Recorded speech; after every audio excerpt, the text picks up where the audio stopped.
¿Qué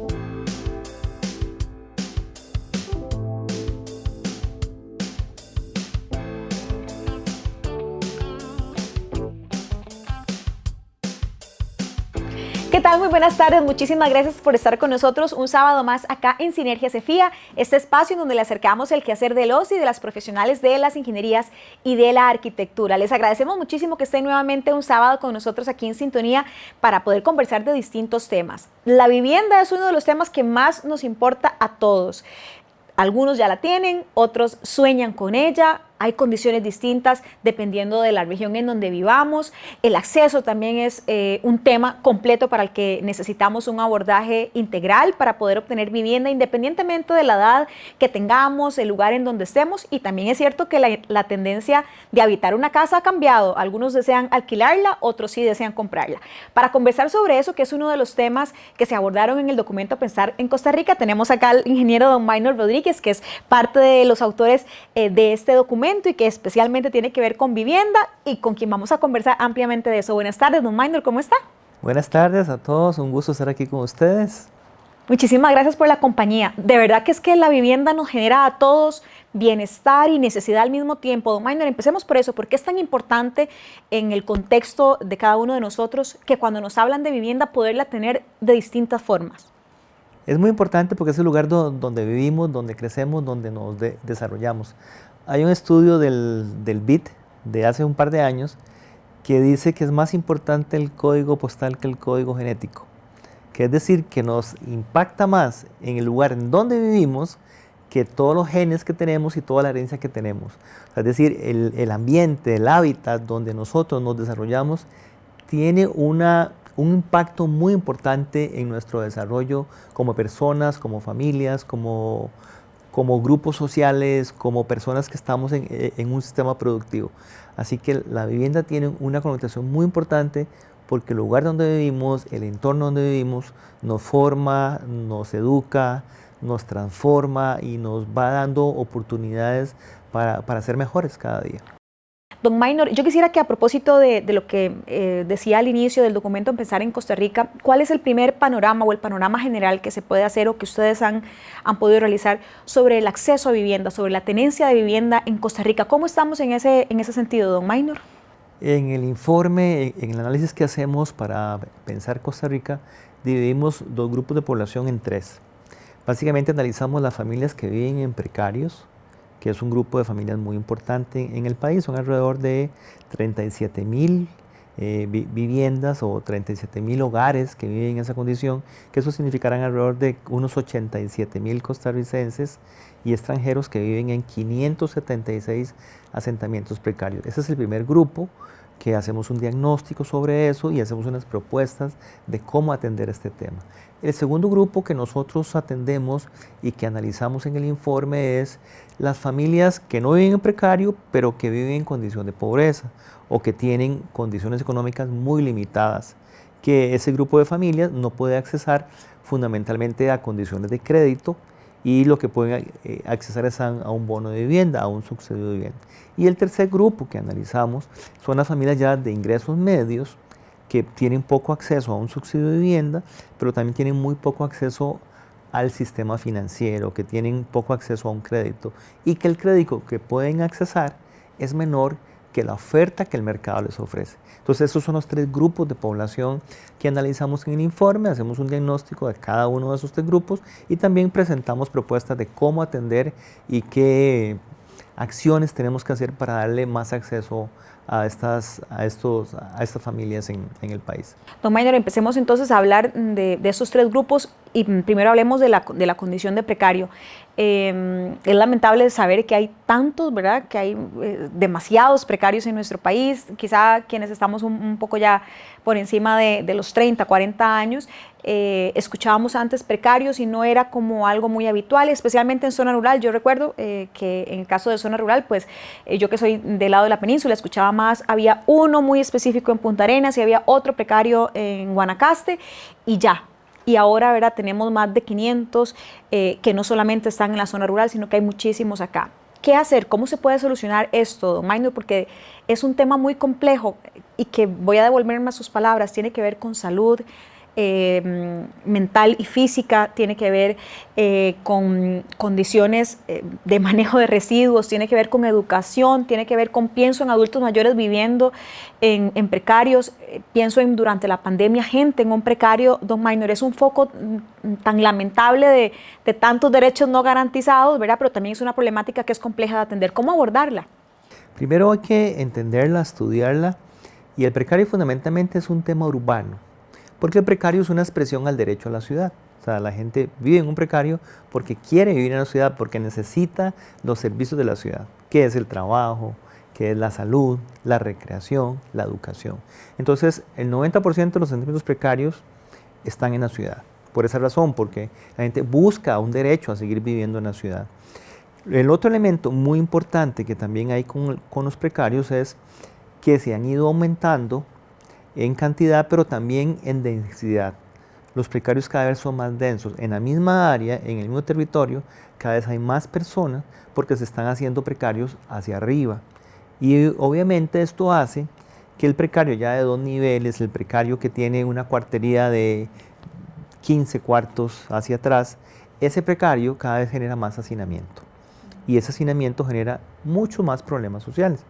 Todo el tema de las relaciones sociales y demás que se dan, la privacidad, la promiscuidad, lo que ya usted mencionó, temas de salud, temas de educación. Entonces, el precario cada vez se va haciendo más dramático desde el punto de vista social por el tema de la densificación. Y ni qué decir el tema de la delincuencia. O sea, en el tema de los precarios hay, sin lugar a dudas, una similitud, una concordancia con el tema de la delincuencia, porque ahí se establecen grupos de delincuentes, es una zona como más difícil acceso y demás, que generan terreno de cultivo para todo este tipo de actividades ilícitas. Lo que no quiere decir que las familias que viven en un precario sean familias que todas vivan en esta condición. Las familias que viven en precario son familias de buena condición, o en el sentido de que personas de muy buenas familias y demás, pero también se presta la marginalidad para este tipo de actividades. Ese es el primer elemento, conocerlo. Lo segundo es conocer la incapacidad que el Sistema Financiero Nacional para la Vivienda, que se creó en el año 1986 con la creación del Banco Hipotecario de la Vivienda, el BAMBI, perdió para atender los asentamientos precarios. El BAMBI se inspira en la atención de los asentamientos precarios y sus primeros años fundamentalmente lo que hace es atender asentamientos precarios. Esa capacidad que el sistema financiero tuvo para atender asentamientos precarios en los años finales de los 80, los 90, la hemos ido perdiendo. Cada vez el Banco Hipotecario de Vivienda atiende menos asentamientos precarios, se atienden 4 o 5 asentamientos precarios por año, y si usted saca que tenemos 576, ocuparíamos a ese ritmo más de 100 años. ¿Y el crecimiento que tendrán? Más el crecimiento que tendrán, porque son seres vivos. El precario no es una condición estática, el precario va cambiando la gente va saliendo, va entrando, se van haciendo un poco más densos, más grandes, y se van creando otros. Y fundamentalmente el precario se hace en terrenos públicos, no en terrenos privados. Son terrenos del Estado, y muchos son terrenos que están en condiciones inadecuadas para habitabilidad. Muchos son terrenos que son retiros del río, que generan una condición de riesgo importante, y entonces son terrenos del Estado que el Estado no ha sido capaz de poder atender, no ha sido capaz de poder desalojar, y no va a tener una política clara de erradicación de precarios. Y eso es urgente y necesario, y en la propuesta de Pensar Costa Rica, que hacemos en el Colegio Federado, por eso planteamos la necesidad de crear una secretaría, una unidad de gestión para atender asentamientos precarios, que vaya más allá del tema de vivienda, porque el tema de precario, como usted lo mencionaba muy bien, pasa por el tema de salud, el tema de seguridad, el tema de educación. Entonces hay que crear una secretaría, una instancia que solo se dedique a la atención de asentamientos precarios, que pueda realmente lograr atenderlos, que pueda hacerlo de una forma integral, de una forma que realmente podamos darle una oportunidad de desarrollo a esas familias. Ese es el primer grupo que buscamos y que atendemos en el tema precario. En el segundo grupo, donde están las familias que no viven en un precario, pero que no tienen acceso a un crédito, que requieren de un financiamiento de un subsidio, para tener una vivienda.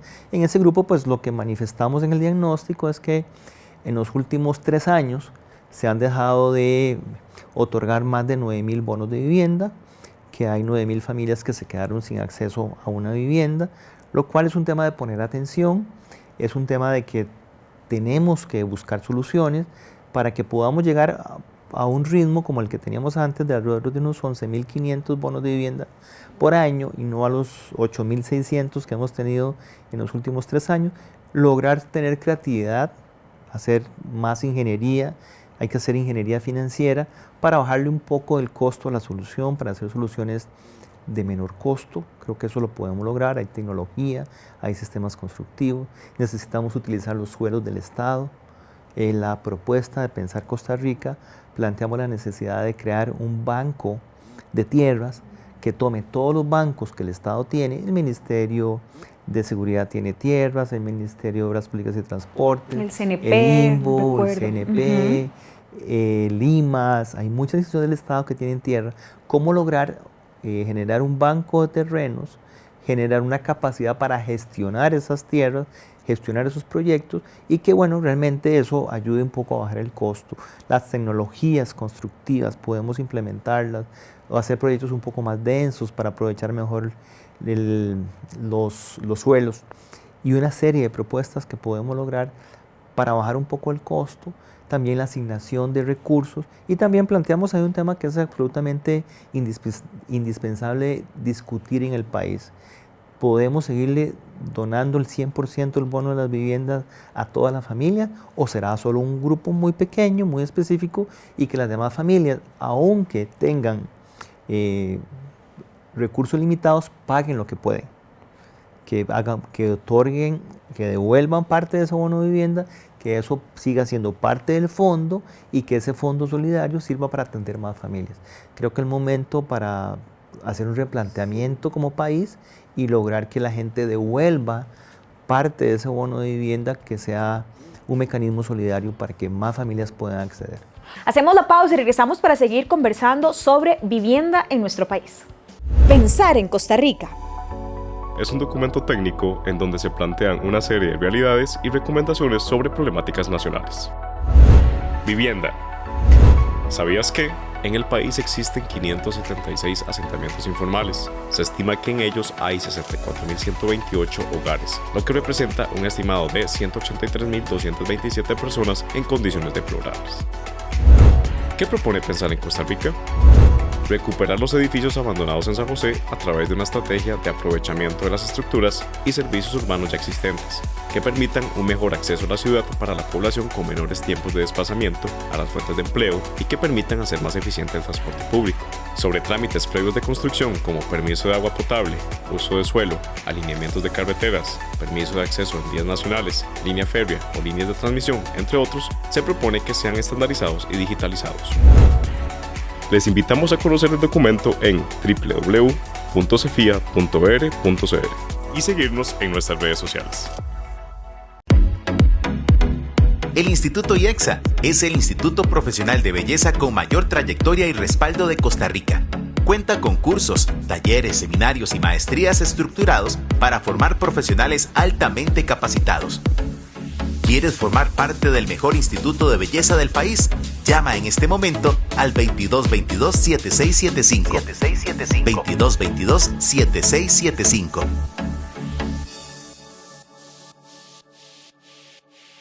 Estamos hablando de BIM, ya nos metimos en el BIM. En el 2024 fuiste parte de una revolución tecnológica que marcó las líneas para tu futuro profesional.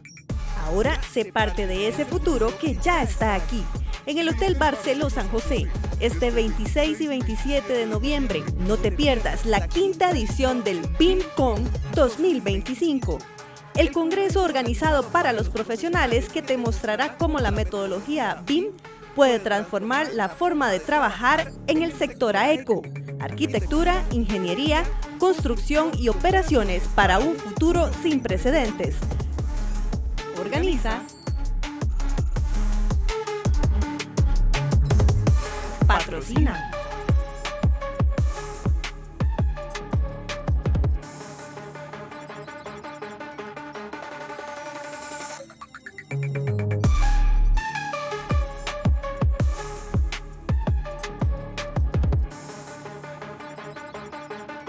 BINCOM 2025.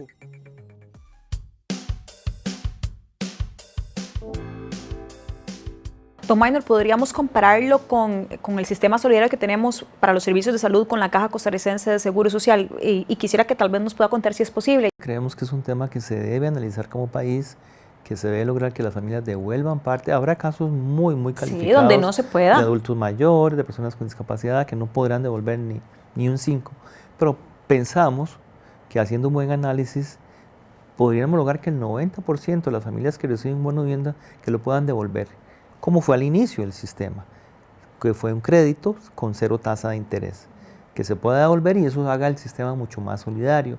Además también creemos y planteamos que el Banco Hipotecario de Vivienda tiene que hacer más gestión financiera para obtener más recursos y que ojalá pueda obtener recursos de fondos verdes, de fondos sociales y que esos recursos puedan servir ya más bien al otro sector que conversamos y que planteamos en el informe de las familias de ingresos medios. ¿Cómo lograr tener un banco hipotecario de vivienda que accese recursos de bajo costo para que esos recursos sean colocados en las mutuales, en las cooperativas, en los bancos y la gente pueda accesar a un crédito con una tasa de interés más bajo que le permita mayor facilidad de pago? Don Maynor, y en este banco de terrenos que tiene el Estado, quizá tal vez ahí podríamos desarrollar un poco más porque es muy valioso saber que el Estado cuenta con espacios, con terrenos, que tal vez no todos sean aptos o en su totalidad no, pero es que además tener vivienda, generar un barrio, generar una comunidad, nos alivia otros problemas como el de seguridad. Qué valioso sería que se pudieran utilizar, don Maynor, y que existe esa posibilidad. También debe existir la disposición política de que esto se pueda utilizar, pero es absolutamente viable. Absolutamente viable, lo que crea es una estructura para que eso funcione, para que eso se gestione. El tema es que cada institución tiene sus terrenos, tiene instancias que administran esas tierras, pero lo que hacen es llegar hasta ahí, hasta la administración, pero no a la gestión. Y la gestión es lo importante, es cómo lograr hacer estudios de factibilidad, prefactibilidades, factibilidades que determinen cómo se pueden desarrollar esos terrenos, que en la mayoría son muy valiosos, y lograr pues plantear proyectos con esos terrenos. Pero hay que crear una unidad, una secretaría, un banco, una instancia de profesionales que estén pensando todo el día en eso y que tengan indicadores de éxito en eso, indicadores de gestión en eso. Es lo mismo que los precarios.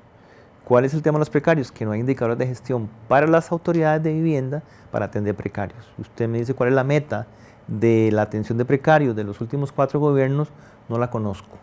Además, casi que me puedo decir que no existe metas de atención a asentamientos precarios, y menos la gestión y menos el seguimiento. Entonces hay que crear indicadores de gestión para el sector público, para las autoridades de vivienda, para que realmente podamos tener un enfoque, un trabajo fuerte, importante en el tema de atención a precarios, en el tema de poder accesar a los terrenos del Estado.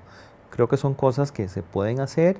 Posiblemente 4 años no sea suficiente, pero se requiere crear una política de Estado. Alguien tiene en que ese empezar, tema. alguien tiene que empezar, don Maynor, eso es lo más importante en este momento. Si echáramos para atrás la vista y alguien hubiese dado ese banderazo o ese primer paso, estaríamos probablemente contando una historia distinta en este momento. Don Maynor, ¿y qué pasa con esas familias de estos dos grupos que ya se analizaron?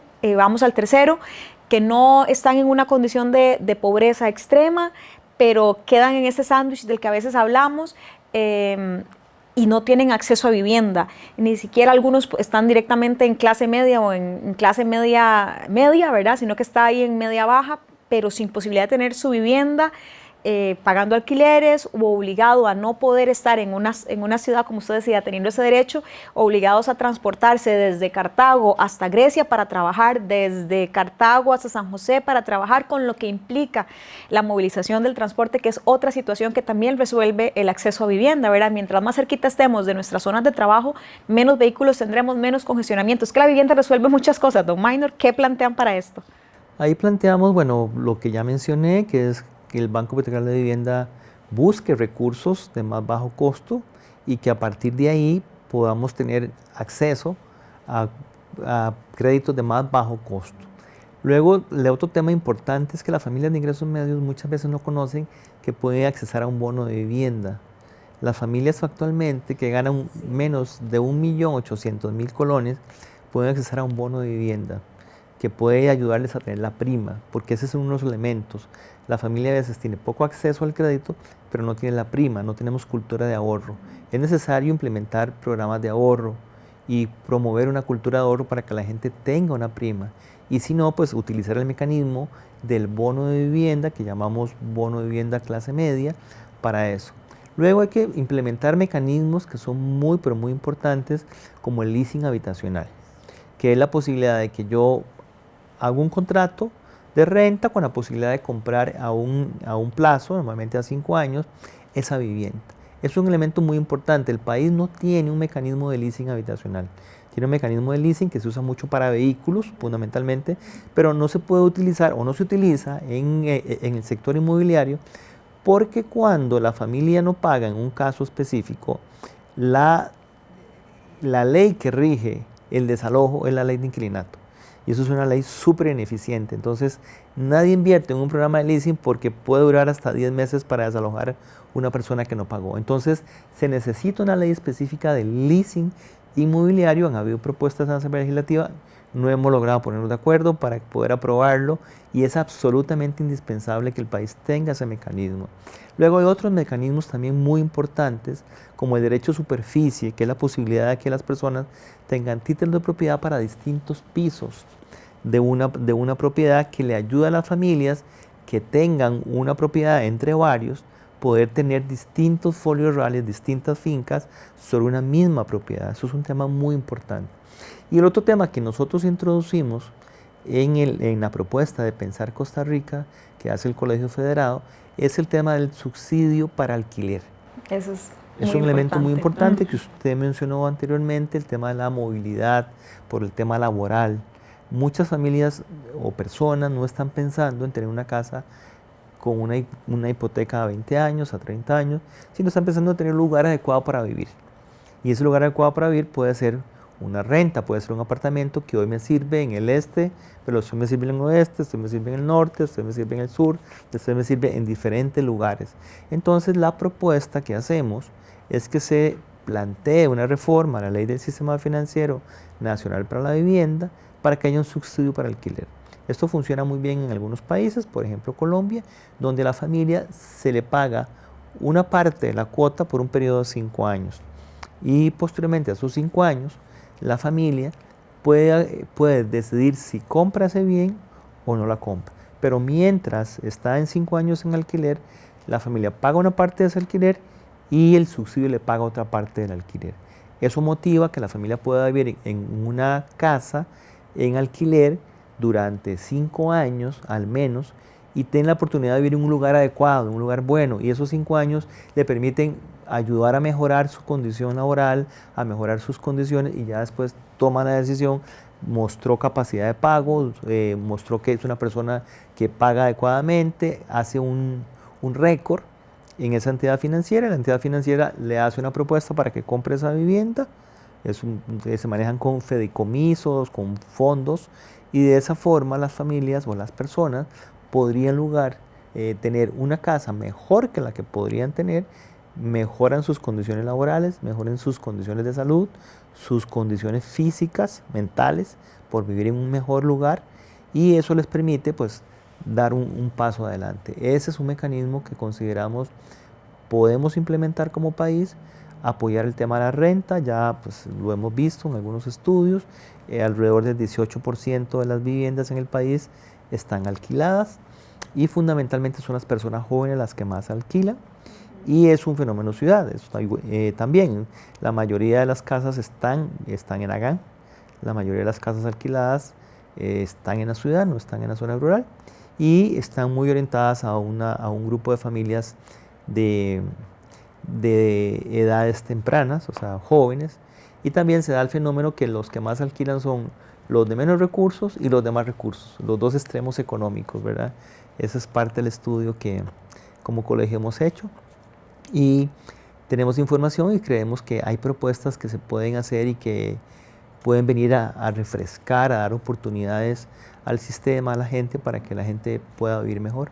Bueno, y en este último mecanismo, don Maynor, hay la posibilidad de hacer una consolidación de todo lo que usted decía, desde este récord crediticio hasta que yo como habitante, como inquilino que renta una vivienda, sienta pertenencia por ese sitio, lo cuide muchísimo más, yo mismo empiece a estructurar en mi cabeza que en estos 5 años lo que estoy pagando no solamente será el alquiler, sino que va a ser parte también de una posibilidad de saber que yo invertí desde un momento específico en esa vivienda, ¿verdad? Crea una suerte de una conveniencia para todas las partes y como para muchos, usted lo mencionaba, don Maynor, desean alquilar, es el mecanismo que tienen en esos extremos, sobre todo, ¿verdad? Quien decide, bueno, hoy estoy trabajando aquí, pero me voy a ir a trabajar después al extranjero o me voy a ir a otra zona a trabajar.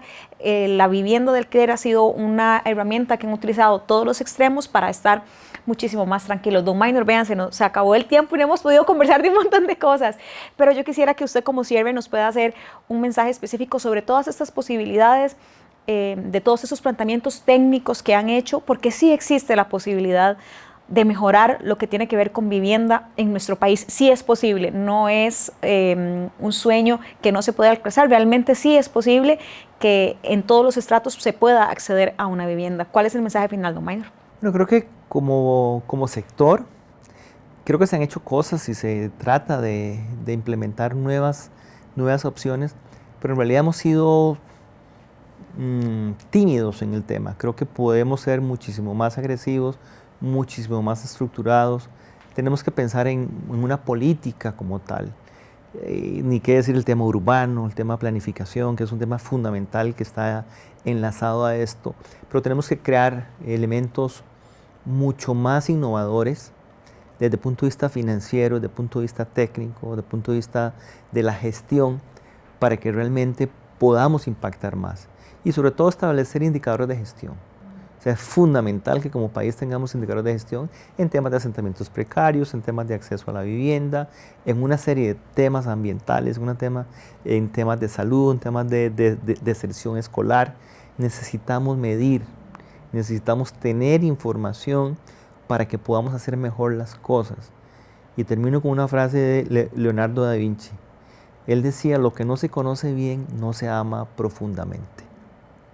Don Maynor, muchísimas gracias. De verdad que hablar de vivienda trasciende tantas partes y nos atraviesa a todos de distintas formas, que agradecemos muchísimo su tiempo y sobre todo esta dedicación que han hecho en conjunto para buscarle solución a esta problemática, para que todos tengamos vivienda independientemente de la forma en la que la deseamos, pero que podamos tener todo este conjunto y que cada vez menos niños tengan que recordar que no tuvieron un techo cálido, que no tuvieron una vivienda y que a propósito de eso su vida cambió drásticamente. Así es. Sí, muchísimas gracias por su compañía, don Maynor. Un gusto estar aquí con ustedes, muy amable por la invitación. Muchísimas gracias, esperamos vernos pronto en otro programa. Ojalá que sí. Muchísimas gracias a ustedes también por habernos acompañado, nos vemos dentro de 8 días.